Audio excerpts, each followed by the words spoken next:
اعوذ باللہ من الشیطان الرجیم، بسم اللہ الرحمن الرحیم۔ السلام علیکم ناظرین، میں ہوں فاروق اوان۔ مشکور ہوں کہ آپ ہمارا یوٹیوب چینل اپنا قیمتی وقت نکال کے دیکھتے ہیں، اپنی آراء سے، اپنے کمنٹس سے ہمیں نوازتے ہیں، اور آپ کی آنے والی رائے اور کمنٹ ہمارے لیے کتنا قیمتی ہے۔ ہم اپنی غلطیوں کا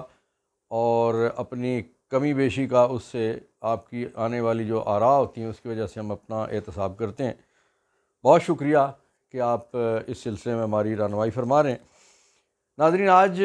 جن موضوعات پہ مختصراً بات ہونی ہے اس میں پہلا موضوع ہے سیاسی سوکنے، کہ اس وقت پاکستان میں کچھ سیاسی سوکنے ہیں، کس طرح سے وہ ایک دوسرے کے اوپر الزام تراشی کر رہی ہیں۔ پھر ہم نے بات کرنی ہے کہ سپریم کورٹ فیصلے کرنے پہ آ گئی ہے اور انہوں نے کچھ اہم فیصلے کرنا شروع کر دیے ہیں۔ پھر ہم نے بات کرنی ہے کہ سندھ سے جو گرفتاریاں ہو رہی ہیں خاموشی سے، اس کے پیچھے کیا کچھ ہے۔ پھر آج ہم اس پہ بھی بات کریں گے کہ جو مشکل فیصلوں والی حکومت تھی وہ کس انداز سے 10 ارب روپے اشتہارات کی صورت میں اپنے من پسند چینلز اور من پسند اخباروں کو دے گئے۔ اور پھر یہ کہ آخر میں ہم اس پہ بات کریں گے کہ فوج کس طرح سے سارے مشکل مسائل اور معاملات کی ذمہ داری وہ اپنے ذمے وقتی طور پہ لینے کے لیے تیار نظر آتے ہیں۔ ناظرین، جو سیاسی سوکنے ہیں وہ جس طرح سے ہوتا ہے نا کہ کسی گھر میں ایک نئی خاتون آئے تو اس کے معاملات دیکھتے ہوئے جو کوئی پرانی ہوتی ہے نا، کیا کہتے ہیں، ایک مخصوص الفاظ ہوتے ہیں ان کے لیے، وہ جو چالاک اور عیار قسم کے کردار ہوتے ہیں وہ وقتی طور پہ خاموش ہو جاتے ہیں، اور وہ سارے مل کے کوشش کرتے ہیں کہ جو نئی آنے والی ہے اس کو کسی طریقے سے زیر کر لیا جائے یا گھر سے نکلوا دیا جائے۔ اور اگر اس کو وہ زیر کرنے میں کامیاب ہو جائیں، اس کو گھر سے نکلوانے میں کامیاب ہو جائیں، تو پھر وہ پرانی ڈائنیں جو ہوتی ہیں نا وہ ایک دوسرے کے اوپر ٹوٹ پڑتی ہیں۔ پاکستان میں اس وقت یہی صورتحال ہے۔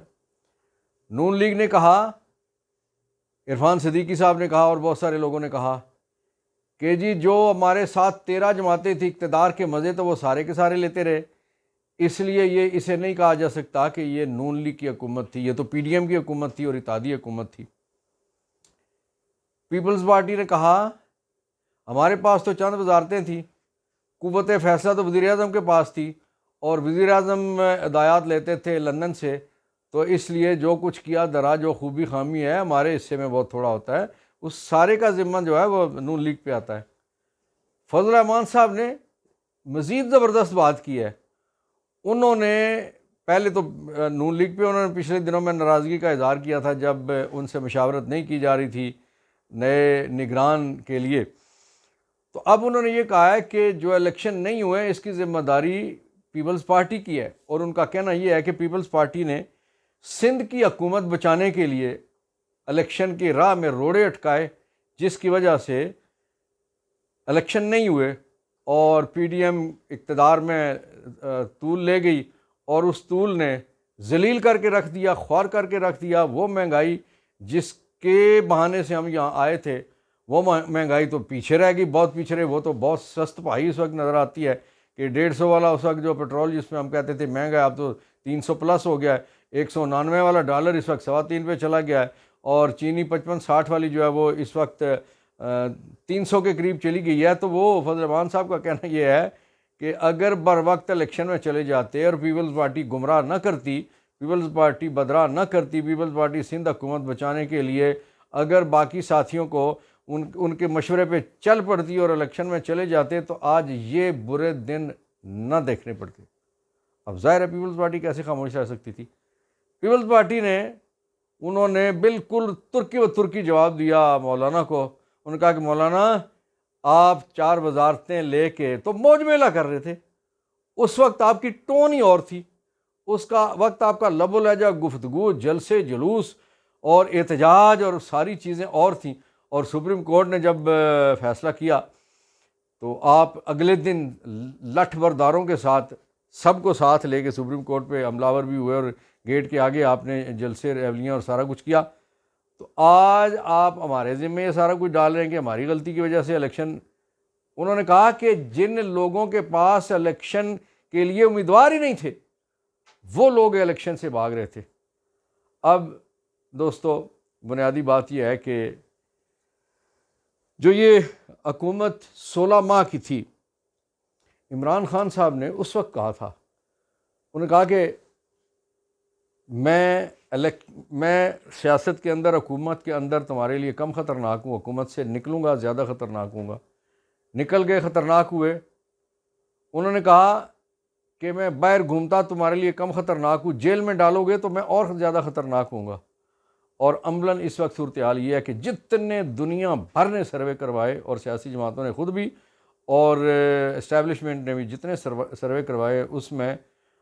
پہلے تو یہ تھا کہ 70+، پھر 75+، 80+، 85+، اب تو 93.5% تک کے سروے کا رزلٹ آ رہا ہے. اور اس لیے سب کی سٹی گم ہوئی ہے اور سب کو خشک پسینے آ رہے ہیں، ٹھنڈے پسینے آ رہے ہیں، اور وہ ٹھنڈے پسینوں کی وجہ سے وہ ایک دوسرے پہ الزام عائد کر رہے ہیں. عملاً ایک بھی نہیں ہے جو الیکشن لڑ سکے، عملاً ایک بھی نہیں ہے جو عوام کو فیس کر سکے، عملاً ایک بھی نہیں ہے جو اس مہنگائی سے اپنا دامن بچا سکے، عملاً ایک بھی نہیں ہے جو ڈالر کی یہاں تک سطح لے جانے والی اور معیشت کی کو ڈبونے والے اس معاملے سے اپنے آپ کو بچا سکے. اس کی وجہ یہ ہے کہ یہ سارے اس کے ذمہ دار ہیں. ان سب نے مل کے ایک حکومت رخصت کی، عدم اعتماد کے ذریعے سے یہ اقتدار میں آئے. عدالتوں نے آدھی رات کو عدالتیں کھول کے انہیں اقتدار سونپا، اور انہوں نے اس وقت وعدہ یہ کیا تھا، یہ سارے داڑھی والے، مونچھوں والے، کلے والے، پگڑی والے، شیروانی والے، بابو، غیر بابو، مسمات، یہ سارے اس وقت اکٹھے تھے اور یہ قوم کو بتا رہے تھے کہ ہمیں 6 مہینے دو، اگر ہم ریورس نہ کر دیں کہ ہمارا نام فلاں رکھ دیں. اب نام تو قوم نے جو رکھنے تھے جس کے وہ رکھ دیے ہیں، لیکن یہ ہے کہ اب ان کے چہرے دیکھنے والے ہیں، ان کی پریشانیاں دیکھنے والی ہیں، ان کی وہ الیکشن سے بھاگنیاں دیکھنے والی ہیں. اور اس وقت ایک دوسرے کے ابھی تو گفتگو شروع ہوئی ہے، ابھی تو جو ایک دوسرے سے، اور پھر جو نئی پارٹیاں بنائی گئی ہیں استحکام سمیت، ان کے ساتھ انہوں نے سیٹ ایڈجسٹمنٹ کیسے کرنی ہے، آپس میں سیٹ ایڈجسٹمنٹ کیسے کرنی ہے. کل جب جوتیوں میں جوتیاں تھوڑی ہو جائیں گی، دال زیادہ ہو جائے گی، اور دال تھوڑی ہو جائے گی، جوتیاں زیادہ ہو جائیں گی. جب یہ جوتیوں میں دال بٹنی ہے تو قوم کو اصل مزہ اس وقت آئے گا کہ اس وقت یہ ایک دوسرے کے بارے میں کیا کہہ رہے ہوں گے اور ایک دوسرے کے کس طرح سے کپڑے نوچ رہے ہوں گے. ناظرین، سندھ میں کافی گرفتاریاں شروع ہو گئی ہیں اور بڑے پیسے برآمد ہو رہے ہیں، کوئی دیواروں سے، کوئی الماریوں سے، کوئی صندوقوں سے، کوئی چھتوں سے، کوئی فرشوں سے، پتہ نہیں کہاں سے. لیکن اس دفعہ ایک ترتیب یہ رکھی گئی ہے کہ شور نہیں مچایا جا رہا، خبریں نہیں نکالی جا رہی، خاموشی سے وہ سارا کام ہو رہا ہے. اصل کرنے والا کام یہی ہے، ورنہ یہ ہوتا ہی ہے کہ وہ کہتے ہیں کہ جب پولیسی گاڑی وہ ٹوں ٹوں ٹوں کرتی آتی ہے نا، تو یہ ملزم کو موقع دیتی ہے کہ تم نکل جاؤ. تو یہ جو پہلے خبریں لگتی تھی گرفتار کر لیا جائے گا، پھڑ لیا جائے گا، تو اس میں پھر وہ جس نے پھڑا ہونا تھا، جانا تھا، وہ بھاگ جاتا ہے، غائب ہو جاتا ہے، وہ مال مقدمہ اور مدعا غائب کر دیتا ہے. تو اب بڑے ٹھیک انداز سے ہاتھ پڑھ رہا ہے اور خاموشی سے پڑھ رہا ہے، اور اسی وجہ سے ملک خالی ہو گیا. اس وقت بہت ساری عظیم شخصیات، بڑی شخصیات جنہوں نے بہت کچھ کیا ہوا اس ملک کے لیے، وہ کچھ دبئی اور باقی لندن بیٹھے ہوئے ہیں. ناظرین، کہا گیا کہ حکومت سیاست نہیں ریاست بچانے آئی ہے رجیم چینج کے وقت، اور انہوں نے کہا کہ ہم مشکل فیصلے کرنے آئے ہیں اور ایک ایک دھیلا، ایک ایک پائی، ایک ایک روپیہ اس قوم کا بچائیں گے، اور آٹے کے لیے تو ہم کپڑے بھی بیچ دیں گے. لیکن کیا ہوا؟ ایک جو ڈیفالٹڈ اکانومی تھی، ایک جو ڈوبتی ہوئی معیشت تھی، ڈوبتا ہوا معاشی طور پہ جو وطن تھا،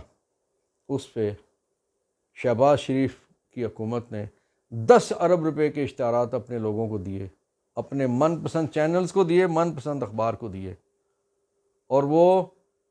10 ارب روپے کے اشتہارات اب ایک کمیٹی میں اس کی رپورٹ آئی ہے تو وہ قوم کو پتہ چلا ہے، اور اس میں کیا تھا؟ عمران کی یہ ناکامی تھی، ہماری یہ خوبی ہے، عمران یہاں ناکام ہوا، ہم یہاں کامیاب ہوئے، عمران نے یہ کیا، ہم نے یہ کر کے تو معیشت بچا دیا۔ او خدا کا خوف کرو، تم جاتے ہوئے نہ وطن میں چینی چھوڑ کے گئے، نہ آٹا چھوڑ کے گئے، نہ بجلی کی رسائی تھی لوگوں کی پکھا چلانے کی اور بتی جلانے کی، اور نہ گاڑی میں اور بائک میں پٹرول ڈالنے کی لوگوں میں سکت باقی رہی۔ تو تم یہ 10 ارب روپے کے اشتہار، کچھ خدا کا خوف ہونا چاہیے تھا کہ اکانومی کہاں کہ 1 ارب روپیہ آپ 1 ارب ڈالر قرض لینے کے لیے آپ جوتیاں چڑھاتے تھے۔ شہباز شریف نے کہا کہ ہمیں ناک رگڑوایا گیا، سجدے کروائے گئے، ہمیں پتہ نہیں کیا کیا کرانا پڑا، تو وہ پیسے لے کے تم اللہ تللے پہ اور اپنے لوگوں کو راضی کرنے میں لگاتے رہے۔ پھر 52 ارب روپے جاتے جاتے اپنے ممبروں کو دے گئے کہ وہ اس کے ترقیاتی کاموں کے نام پہ، وہ ان کی ترقی تو ہوئی ہے، ادھر بھی ہوئی ہے اور ادھر بھی ہوئی ہے اور ادھر بھی ہوئی ہے، لیکن قوم کی ترقی نہیں ہوئی۔ اس لیے یہ جو کچھ کیا گیا قوم کے ساتھ بہت ظلم کیا گیا۔ ناظرین، فوج نے کہا ہے کہ ڈالر ہم کنٹرول کریں گے، اور اس حوالے سے کچھ کام بھی شروع کر دیا گیا ہے۔ کچھ سفید پوش مختلف جو کرنسی کی مارکیٹس ہیں ان وہاں بٹھائے گئے، اور انہوں نے لوگ گرفتار کرنا شروع کیے، اور اس کا نتیجہ یہ نکلا ہے کہ ڈالر کچھ تھوڑا نیچے آ گیا ہے۔ چینی جہانگیر ترین صاحب سمیت اور باقی جتنے صاحبان ہیں ان کی سب کی ملیں اس وقت سمگل کر رہی ہے، اور کچھ جو پکڑی گئی ہیں تو وہ پکڑی جاتی ہے تو وہ کہتے ہیں، جناب جہانگیر ترین صاحب اس وقت کہتے ہیں کہ جی یہ چینی ہماری ہے، لیکن ہم نے تو بیچ دی نا، ہم نے تو ڈیلر کو دے دی، ڈیلر اگر سمگل کر رہا ہے تو ہم اس کے ذمہ دار نہیں ہیں۔ اب چونکہ کوئی بولنے والا نہیں ہے، اب کوئی پوچھنے والا نہیں ہے، اب جہانگیر ترین ان کا ساتھی ہے، ان کے ساتھ بیٹھا ہوا ہے، اس نے ان کے ساتھ مل کے الیکشن لڑنا ہے، وہ عمران کا ساتھی نہیں ہے، اس لیے اب اس کا کوئی گناہ نہیں ہے، اس کا کوئی جرم نہیں ہے۔ آٹا گندم کتنی مہنگی ہو چکی، روس سے سنا ہے کہ کچھ 3 جہاز گندم کے آ رہے ہیں، اس پہ بھی فوج جائے گی، چینی کا بندوبست بھی فوج کرے گی۔ ایرانی پٹرول، کراچی میں تاجروں سے گفتگو کرتے ہوئے آرمی چیف صاحب نے کہا کہ اب 1 لیٹر پٹرول بھی پاکستان میں ایران کا اسمگل شدہ پٹرول نہیں آئے گا۔ سننے میں آیا کہ انہوں نے کہا گیا کہ جس طرح سے آپ کے بہت سارے لوگ ایران سے پٹرول منگوا کے تو کر رہے ہیں، تو ہمیں بھی اجازت دیں، تو وہ جہاں 10 روپے کا بیچتے ہیں ہم 50 کا بیچیں گے، چلے معیشت کو بھی فائدہ ہو، لیکن ہمیں بھی الاؤ کر دیں اسی انداز سے۔ تو پھر وہاں کہا گیا تھا کہ 1 لیٹر بھی پٹرول نہیں آئے گا۔ بجلی چوری، اب بجلی چوری آج دوسرا دن ہے کہ دکھایا جا رہا ہے جی کہ وہاں سے کنڈوں والی تاریں اتاری جا رہی ہیں، میٹر اتارے جا رہے ہیں، فلاں کوئی ایم پی اے پکڑا گیا، سابق ایم پی اے، اس کی وہ بجلی چوری ہوئی اور فلاں پکڑا گیا۔ یہ بھی کام فوج کرے گی، یہ بھی کام پلاٹون والے کریں گے۔ گیس چوری، اس کے حوالے سے بات شروع ہوگی، اور آئی ایم ایف نے کہا ہے کہ 60% گیس مہنگی کرو تو تب ہم آپ کو فلاں معاملات میں تھوڑا کوئی سانس لینے دیں گے۔ اور پھر احتساب کہ جی 0 ٹالرنس، کسی کو نہیں بخشیں گے۔ کس کا احتساب؟ جنہوں نے چوریاں کی تھی، ڈکیتیاں کی تھی، ڈاکے مارے تھے، ٹیٹیاں، 1100 ارب روپے ان کے جو کیسز تھے، 11,000 ارب، وہ جس صبح ان پہ فرد جرم لگنی تھی اس وقت تو اقتدار دے دیا گیا ان کو، اور اس وقت وہ لوٹ لاٹ کے وہ وزیر خزانہ، وہ وزیر اعظم اور وہ سارے باقی وزراء اس وقت وطن میں ہی ان میں سے بہت کم لوگ بیٹھے ہوئے ہیں، وہ سارے کے سارے، کوئی دبئی بیٹھا ہوا ہے اور کوئی لندن بیٹھا ہوا ہے۔ تو احتساب کس کا ہوگا؟ احتساب میرا اور آپ کا تو ہو سکتا ہے جو ہم یہاں دستیاب ہیں، جن کا احتساب ہونا تھا وہ تو قوانین تبدیل کر کے انہیں تو رعایت دے دی گئی۔ 49 کروڑ روپے تک کی جو غبن کرے گا، بددیانتی کرے گا، چوری کرے گا، ڈاکہ مارے گا، احتساب اس کو پوچھ نہیں سکتا۔ تو کون سا احتساب؟ یہ کہہ دیا گیا کہ احتساب میں جو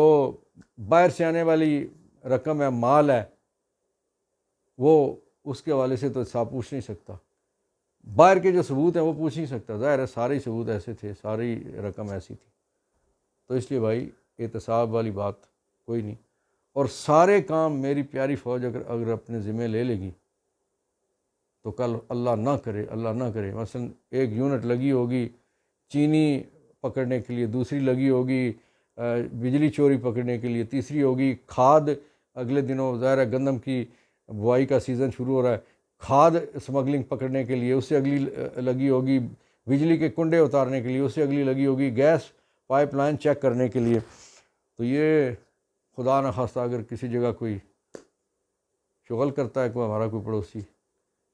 تو پھر وہاں کون ہوگا؟ وہاں تو باورچی اور لانگری رہ جائیں گے، اور پھر وہ دھوبی رہ جائے گا، نائی موچی رہ جائے گا، یا کوئی آرمی میڈیکل کور والے ہوں گے، باقی سب تو آپ نے لگا دی ہوں گے۔ لیکن یہ جس کے کرنے کا کام ہے، وہ کہا جاتا ہے نا کہ جس کا کام اسی کو ساجے، جس کے کرنے کا کام ہے حضور ان کو ہٹائیے باقی جگہوں سے۔ کافی ہو گیا پیچھا، کافی گرفتاریاں ہو گئی، 15,000 پلس گرفتاریاں اس وقت ہو چکی ہیں، اور کتنے گرفتار کرنے ہیں۔ ابھی خبر چل رہی تھی کہ جی ایف آئی اے کو فلاں ذمہ داریاں دیں گی، اور ایف آئی اے نے اب یہ کام کر رہے ہیں، اور ایف آئی اے نے فلاں۔ اگر صرف ایف آئی اے، باقی چھوڑ دیں، صرف ایف آئی اے اپنا درست کام کرے تو نہ اسمگلنگ ہو سکتی ہے، نہ آٹا باہر جا سکتا ہے، نہ چینی جا سکتی ہے، نہ کھاد جا سکتی ہے، نہ گیس چوری ہو سکتی ہے، نہ بجلی چوری ہو سکتی ہے، نہ سرحدوں سے کوئی چیز اندر اسمگلنگ کی آ سکتی ہے، اور نہ یہاں سے سستی چیز اسمگلنگ میں باہر جا کے لوگ نوٹ کما سکتے ہیں۔ صرف ایک ادارہ درست ہو جائے تو اداروں کے تو بھرمار ہے، ان سب کو اپنا اپنا کام کرنا چاہیے۔ کافی ہو گیا نا، پکڑ دکڑ کافی ہوگی، مار پٹائی کافی ہوگی، آپ نے لوگوں کی قمیضیں شلواریں بھی اتاری، کافی ہو گیا، اینٹیاں بھی باندھی، کافی ہو گیا، خواتین مسکین انہیں بیلیں بھی نہیں مل رہی، کافی ہو گیا۔ اب اس طرف آئیے کہ اداروں کو اپنے کام پہ لگائیے، جس کا جو کام ہے وہ کرے۔ جب وہ اپنا کام کرے گا تو وطن ترقی کی راہ پہ گامزن ہو جائے گا۔ لیکن اگر یہ خواب دیکھا جائے کہ سب کچھ ہم نے کرنا ہے، وزیر خزانہ بھی ہم ہوں گے، وزیر دفاع بھی ہم ہوں گے، وزیر قانون بھی ہم ہوں گے، وزیر معاش و معیشت بھی ہم ہوں گے، وزیر بجلی و پانی و گیس بھی ہم ہوں گے، ترقیاتی کام بھی ہم کروائیں گے، زراعت بھی ہماری وجہ سے ہوگی، باقی سرسبز و شاداب پاکستان ہماری وجہ سے ہوگا، تو پھر باقی اداروں کو چھٹی دے دیجیے۔ اللہ تعالیٰ میرا آپ کا اور اس پاکستان کا حامی و ناصر ہو۔ پاکستان پائندہ باد۔